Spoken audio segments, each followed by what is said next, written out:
This happened a while ago, and I might not remember all the details, but I remember the important stuff. I was on vacation. It was only about 2 miles from my house, but it was still a trip. Me and my friends were staying in a hotel, and were looking for something fun to do. So we got on a computer and started looking up different attractions. My friend, we'll call him Mike, found an old abandoned house that someone had allegedly been murdered in. It was close, about 20 minutes away, and was the best thing we could find. We went to the store and grabbed a few sleeping bags because we had planned to stay the night. Now that I think of it though, it was probably against some kind of law. Anyway, when we got to the house, it was still 9 o'clock, so we had about 3 hours to kill. We all decided to split up and search the house to see if we could find anything interesting. Mike went to the attic, because he's an idiot, and I went to the basement, because I'm an even bigger idiot. The rest of the group stayed in less likely to be murdered in horror situation places. I didn't get to explore much of the basement before hearing my other friend, we'll call him Jack, yell, "Guys, you need to come see this." The house was kinda big, so it took us a minute to find Jack. He was in someone's bedroom, on his knees, looking at a small door on the wall. It was so small, someone would have had to crawl to get through it. So of course, we went through it. We elected my third friend, and resident scaredy cat, we'll call him Nat, to take the lead. He complained, but eventually we got him to do it. No need to mention us threatening to lock him in the house alone for the night. We all went through the newfound crawl space, with Nat first, then me, Jack, and Mike. The tunnel led back to a room with more tunnels leading in different directions. We picked one and followed it. We ended up in something that looked like a lab. It had beakers, medical equipment, a table with straps, and some other things that made me think the room wasn't used for good reasons.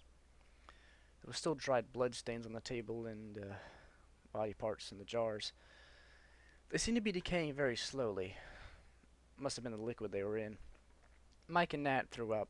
They had never been able to handle gore very well. Jack, though, he had a stronger stomach and a sick mind. He was fascinated by them, mostly stared at them, but went as far as to touch what looked like a heart. I could have sworn it beat when he did. Must have been my mind playing tricks on me, though. We decided to get out of that room. Had to all but drag Jack. Mike, Nat, and I wanted to leave right then, but Jack wanted to explore a bit more. Called us all wusses. We all had too much pride to take that, so we kept looking around. Most of the other tunnels led to bedrooms.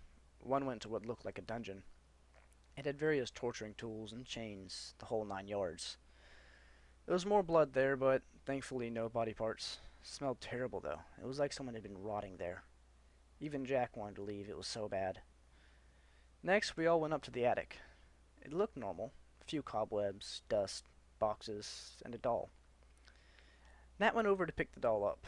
He loved dolls. We always joked that he was fruity because of it. As soon as he touched it, though, he got a splinter and dropped it.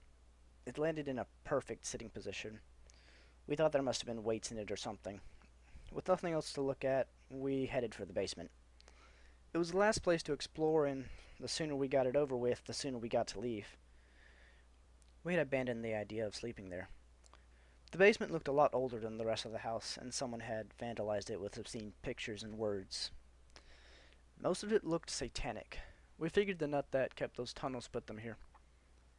It looked like the normal crap you'd expect. Demons, rituals. At least it explained why they needed those body parts. There wasn't anything about the dungeon. It was probably just for sick pleasure. One part of the basement narrowed into a hallway, with a door at the end of it. It was locked, of course, but Jack somehow had the key. Said he grabbed it out of one of the bedrooms, just in case we needed it.